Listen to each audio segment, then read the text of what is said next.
Ողջունում եմ ձեզ, սիրելի շենգավիցիներ։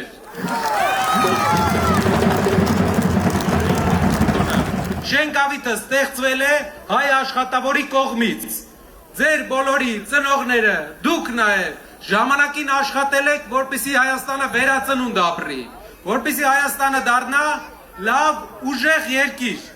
Ժամանակի մեջ, ցավոք, մեր երկրի կառավարման սխալների պատճառով Այն ամբողջ տնտեսական հզորությունը, որ Շենգավիթը ուներ, այն անծայրածիր գործարանները, որ ամբողջ աշխարհով մատակարարում էր իր ապրանքները, փակվեցին։ Այդ իսկ պատճառով այսօր Շենգավիթը Երևանում ամենամեծ գործազրկություն ունեցող թաղամասերից է։ Ինչ պետք է մենք անենք։ Պետք է վերածնունդ ապրի, ոչ թե լինեն պահեստներ, այլ 24 ժամ աշխատանքը եռա։ Գործարանները պետք է վերաբացվեն ժամանակակից, նոր տեխնոլոգիաներով, հագեցած սարքավորումներով։ Հայաստանը պետք է աշխարհին հայտնի լինի ոչ միայն կոնյակով, ոչ միայն ծիրանով, այլ հայ մտքի ուրիշ գործով։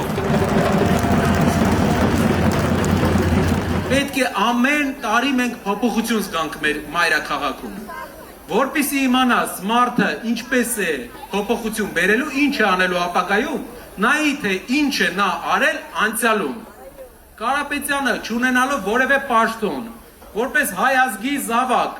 իր ազգի համար արել է ու ուզում եմ, որ այդ համեմատությունը մարդիկ անեն։ Կարապետյանը չունենալով որևէ պարտավորություն իր հայրենիքի համար, իր գրպանից արել է մեծ բաներ, Փաշինյանը ստանալով պարգևավճարներ 2 մետր ասֆալտ է անում եւ ամեն օր դրա մասին ասում է։ Մեր քաղաքը վերափոխվելու է։ Պետք է ժամանակակից գործարաններ լինեն, որ մեր աշխատավոր ժողովուրդը աշխատի ու մենք ունենանք հզոր ու ուժեղ Հայաստան։